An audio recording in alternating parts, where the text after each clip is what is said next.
If you think Kyler Murray is going to sign a contract for less than $40 million per season, you don't understand the quarterback market. Now, if you've been following my channel for a while, you know I'm not going to drop something like that without explaining it. So in this video, I'm going to try to explain how the quarterback market works and make some projections for what Kyler Murray will probably sign for. In order to explain this, we're going to start by looking at what I'm going to call contracts for franchise quarterbacks. Now, I know there's a lot of ideas about what constitutes a franchise quarterback. For the purposes of this video, the way I'm going to define it is a quarterback who is signed to a contract that has multiple years and the team has signed them with the intent that they are going to be the starting quarterback for the duration of the contract. Now, I'm not going to include quarterbacks in rookie contracts because obviously they skew the value of contracts. And the way I'm defining franchise quarterbacks is meant to exclude contracts for what you might call bridge quarterbacks. Veterans who are signed to maybe 1 or 2 years with the intent of paving the way for a young quarterback who the team hopes to develop. A prime example of a bridge quarterback was the Bears signing Andy Dalton with the hopes that he could start for them until Justin Fields was ready to take over. Here you see the list of quarterbacks I'm going to include as franchise quarterbacks in terms of their contracts. When each of these quarterbacks were signed, they were signed to a multi-year deal where the team expected them to be the starter for the years to come. I've also included the teams they play for and the average annual salary for those deals. Now, a lot of Cardinals fans look at a list like this and they try to slot where they think Kyler Murray belongs in terms of his value. And a lot of fans, from what I've seen, are slotting him somewhere in this range between the Aaron Rodgers deal and Deshaun Watson. So by that rationale, fans will say, well, he deserves to be paid somewhere in the mid to upper 30s. But then when you start talking about Kyler getting a contract that's going to average $40 million or more a year, many fans start comparing him to those quarterbacks who are earning that much and say, well, he doesn't deserve to earn the same amount of money as Patrick Mahomes. Patrick Mahomes has a Super Bowl. He's an MVP. Why would you pay Kyler Murray as much or more than Patrick Mahomes? That doesn't make sense. This is where the fundamental misunderstanding of how the quarterback market works comes into play. Because as much as being a good quarterback matters for your salary, when you sign your contract is actually more important in predicting how much you're going to earn. So you have to look at when these contracts were signed. If you look at the average annual value for these type of franchise quarterback contracts from 2017 through 2021, you see that there's a year-over-year trend towards higher average contracts. But let's dig a little bit deeper and look at the actual contracts on a scatter plot by year and average annual value. On this chart, I've plotted out the average annual value of each of those contracts. Now, in general, you see the trend that they are moving up in value. I think it's also instructive to look at each of these because there are a couple that you might say are outliers, or at a minimum, there's a reason why those contracts were so low or so high for their given year. Now, starting with 2017, we see Derek Carr with an average annual value of $25 million.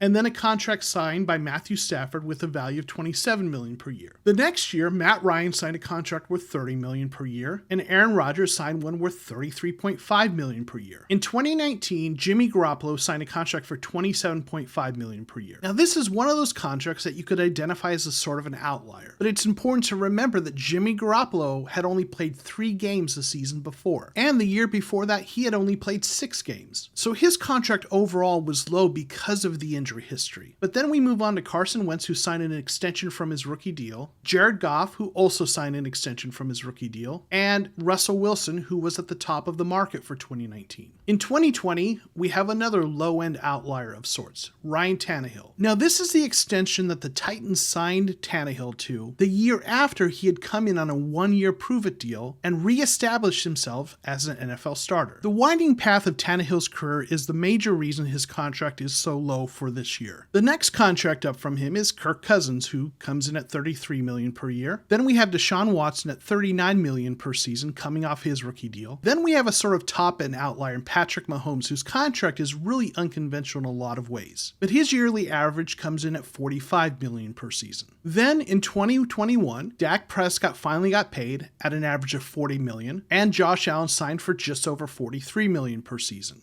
When you step back and look at the pattern, you see that from one year to the next, the whole range of quarterback contracts goes up. Now, within a given year, the better quarterbacks do tend to get a higher average annual value for their contracts. But when you're comparing quarterbacks whose contracts were signed across different years, it's just all out of whack. Similarly, trying to predict what a quarterback's going to sign for this year or the next, based on contracts that were signed last year or the year before that, just doesn't make sense with with the way contracts work. So using these data points, the average annual salary of these quarterbacks, I crunched some numbers. I took these average annual salaries from one year to the next and projected what I think the average salary will be for a quarterback who signs his contract in 2022. I also looked at what the average range was from the highest paid quarterback to the lowest paid quarterback across these years to kind of get a sense of what the range would be from that average. Based on that math, I came up with a range of $42.2 million to $48.5 million as what I think the average annual value of quarterback contracts will be that are signed in 2022. But I also took that a step further. Remember this list of average salaries for the top quarterbacks? Well, I took those salaries and adjusted them to see what those quarterbacks would be paid if they had signed their contracts in the 2022 market. In other words, what would Derek Carr's $25 million annual salary equate to if he had signed that contract in 2022? And when you look at that extrapolation, you see that those contracts get big really quick. The only contracts that are below $40 million a year are Ryan Tannehill and Jimmy Garoppolo. Those two contracts we talked about before that were sort of outliers. And when you look at Patrick Mahomes' contract, it comes in at a staggering $55.8 million average salary. So if you look at those players that I highlighted previously as sort of the range where people seem to feel like Kyler Murray belongs, those contracts are all between $47.5 million and $49.6 million per year. So taking a look at these numbers, the quarterback market has shifted. A contract under $40 million a year is not going to be within the bounds of the quarterback market. In fact, there's a strong argument to be made that Kyler is unlikely to sign a contract for less than $45 million per year. So I put together an estimate of what I think Kyler is going to sign for when he does get his extension. I think when it's all said and done, Kyler Murray is going to sign a 5-year contract somewhere in the area of $235 million,